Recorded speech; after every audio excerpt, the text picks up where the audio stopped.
একটু ঠান্ডা করার জন্য। আমি প্রথমেই আমাদের দলের সবচেয়ে সিনিয়র লিডারদের মধ্যে যারা এখনও আছেন, সৌগতদা, শোভনদা, সুদীপদা তাদের মধ্যে অন্যতম। এবং তিনি আমি পার্লামেন্ট থেকে এখানে চলে আসার পর থেকেই তিনি আমাদের দলের লিডারশিপ দেন পার্লামেন্টে, এবং দলের খুব লয়্যালটি মেনটেন করে তিনি পার্লামেন্টে এমপিদের সকলকে নিয়ে ভীষণ ভালোভাবে কাজ করেন। তাই আমরা চাই তার সাথে কেউ যেন তুলনা না করে, তিনি নিজে তারই তুলনা, এবং মানুষকে ভালোবেসে মানুষের আশীর্বাদ, শুভেচ্ছা, দোয়া আমি আপনাদের কাছে প্রথমেই প্রার্থনা করলাম। আমাদের প্রার্থী সুদীপ বন্দ্যোপাধ্যায়কে আসতে বলবো, এগিয়ে এসে দেখুন কি সুন্দর সেজেছে, আবার দেখুন ক্যাথা স্টিচ, গলায় ক্যাথা স্টিচ, একেবারে বনেদি উত্তরিয়ানা, উত্তরীয়টাও উত্তরিয়ানা, একদম খুব সুন্দর। Thank you. আমার সাথে সবার নাম তো বলতে পারবো না, কিন্তু সিনিয়রদের মধ্যে আমি প্রথমেই বলবো অশোক দেব, যিনি এককালে বিখ্যাত ছাত্র নেতা ছিলেন, এবং তার আন্ডারে আমরা গণ্ডগোল কম করিনি, মানে ছাত্র আন্দোলন করতে গিয়ে। অশোক দেব, অতীন ঘোষ, মদন মিত্র, মদন আমার সাথে ছিল কামারহাটিতে, বিবেক গুপ্তা, নয়না বন্দ্যোপাধ্যায়, ফিরাদ হাকিম মানে ববি, এখানে দুটো ববি আছে, একটা মোহামেডান স্পোর্টিং ক্লাবের ববি, আবার কাউন্সিলর ববি, আরেকটা আমাদের মেয়র ববি, আমার দীর্ঘদিনের সহকর্মী, সিপিএমের বিরুদ্ধে মৃত্যু ঘণ্টা লাগিয়েছিল ব্রিগেডে, সেই পরেশ পাল। মনে রাখবেন আমার সাথে আছেন স্বর্ণকমল সাহা। প্রতি বছর আমি না আসলে রানী রাসমণি যে কালী পুজোর যে উদ্বোধন, সেই কালী পুজোর উদ্বোধন হয় না, তাই এখানে আমাকে আসতেই হয়। এখানে নবকালীর পুজো হয়, আমাকে আসতেই হয়। আমাদের এখানে বিশ্বজিৎ আছে ক্লাবের, আমাদের এখানে কুণাল আছে, নয়না বন্দ্যোপাধ্যায় আছে, স্বপন আছে, শান্তনু আছে,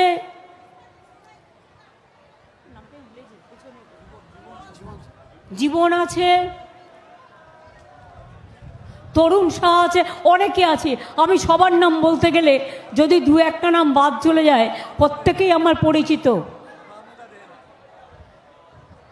আমি সবার নাম বলতে গেলে দু একটা নাম বাদ পড়ে গেলে আমি মনে করি কেউ কিছু মনে করবেন না, তার কারণ মিটিংটা পাবলিকের, মিটিংটা আমাদের নয়, আমরা পাবলিকের কাছে ডেডিকেটেড। কাজে আমাদের লিডার তৈরি করেন মানুষ, আর আমরা মানুষের কাছে দাসখত লিখে রাখি, তার কারণ মানুষের কাজ করবার জন্যই আমাদের ওত নিতে হয়। এবং তাই আপনাদের সকলকে আমার প্রণাম, কৃতজ্ঞতা, ধন্যবাদ, নমস্কার, আসসালামু আলাইকুম, জয় জোহার সব কিছু জানাচ্ছি। আজকে বুদ্ধ পূর্ণিমার পবিত্র দিন, আমরা বুদ্ধ জয়ন্তীতে ছুটি দিই। আমরা সবাই জানি সংঘং শরণং গচ্ছামি, বুদ্ধং শরণং গচ্ছামি। আমরা শান্তির দূত হিসেবে বুদ্ধদেবকে সবসময় স্মরণ করি। আমাদের রঘুনাথ মুর্মু, পণ্ডিত রঘুনাথ মুর্মু, শিক্ষা জগতের, সভ্যতা জগতের, আদিবাসীদের এক আলোর দিশারি। তাই তার এই জন্মদিনেও আমরা ছুটি ঘোষণা করেছি, তাই আজকে তাকেও আমাদের প্রণাম। আপনাদের এই অঞ্চল আমি জানি আশেপাশে স্বর্ণাঞ্চলে ভর্তি, মানে পুরো সোনার দোকান, যত স্বর্ণ কর্মচারী থেকে শুরু করে, সোনার দোকান থেকে শুরু করে, একসময় মেট্রো রেলের জন্য যখন ভেঙে যায় কলেজ স্ট্রিটের মেট্রো রেল, আমি জানি আপনারা খুব অসুবিধায় পড়েছিলেন, খুব বিপদে পড়েছিলেন, কিন্তু আমি সেদিন আপনাদের পাশে এসে দাঁড়িয়েছিলাম।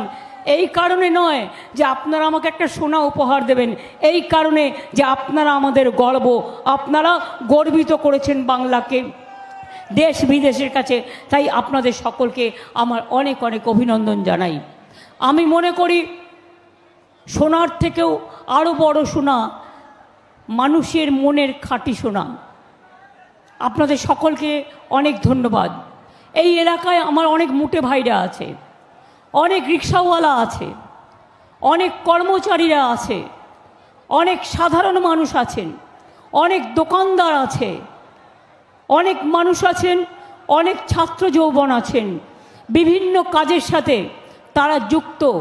এই অঞ্চলটা একটা পান চাঞ্চল্য এরিয়া বলা যায়। পানের চাঞ্চল্য নিয়ে ইউবিআইয়ের মোড়টা আমি সবসময় দেখে রেখেছি এবং তাই এই মোড়ে দাঁড়িয়ে দু একটি কথা বলে আপনাদের কাছে আর একটু সময় চেয়ে নিচ্ছি, কিন্তু বেশি কথা আমি বলবো না, অল্প কথা বলবো, দু একটি কথা মাত্র। আপনাদের সকলকে বলি, আপনারা খুব ভালো থাকুন। যারা যেতে চায়, যাতায়াত করতে চায়, তাদের যেতে আসতে যাতায়াতের রাস্তা করে দিন। আমি আপনাদের একথা নিশ্চয়ই বলবো, আমি গত 31শে মার্চ থেকে প্রোগ্রাম শুরু করেছিলাম। আজকে প্রায় 23শে মে, তার মানে প্রায় 2 মাস হতে চলল। এতদিন ধরে টানা নির্বাচন, সব কাজকর্ম বন্ধ রেখে শুধু নির্বাচনের বিজ্ঞাপন, নির্বাচনী প্রচার, এলাকায় এলাকায় ঘোরা, কুৎসার বর্ষা, অপপ্রচার আর চক্রান্ততে ছড়াছড়ি, সারা দেশটার কাজকর্ম কোথায় গেছে আমি জানি না। কিন্তু এতদিন ধরে নির্বাচন হয়েছে মাত্র একটি লোককে সাহায্য করবার জন্য, সেটা ভারতবর্ষে এখনো পর্যন্ত যিনি প্রধানমন্ত্রী আছেন, আগামী দিন থাকবে না, তিনি এক্স হয়ে যাবেন, কিন্তু এখনো পর্যন্ত যেহেতু আছেন কেয়ারটেকার প্রাইম মিনিস্টার, তাই আমি এখনো পর্যন্ত বলছি তার স্বার্থের জন্যই এইভাবে ডেট করা হয়েছে। একদিকে গরমে বাচ্চারা জ্বলে যাচ্ছিল প্রায় রোদ্দুরে। 8 মে ছুটি দেওয়ার কথা স্কুল, আমরা ছুটি দিলাম 22শে এপ্রিল। কেন দিলাম? বাচ্চাগুলো পারছিল না। আবার একদিকে বৃষ্টি, বাংলায় তো আপনারা জানেন নদীমাতৃকা অঞ্চল, কিছু হলে বৃষ্টি হবেই, প্রতি বছর লেগে আছে। নয় সুনামি, নয় আমফান, নয় একটা কিছু লেগে আছে তো আছেই। কালকে আমি যখন বাড়ির থেকে বেরোচ্ছিলাম খড়দা কামারহাটিতে মিটিং করবার জন্য, বাপরে 1 ঘন্টায় মনে হলো 1 কোমর জল জমে গেল, বৃষ্টির এতটা গভীরতা ছিল। কালকে ভোরবেলা আমাকে বেরোতে হচ্ছে, তার কারণ আমি জানি না ওয়েদার কি থাকবে।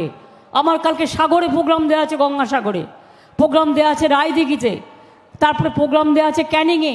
আমি জানি না আদৌ এই ওয়েদারগুলোর মধ্যে থেকে সেগুলো করতে পারবো কি না। তাই সকাল সকাল বেরোবো, ভোরে ভোরে, যদি ওয়েদার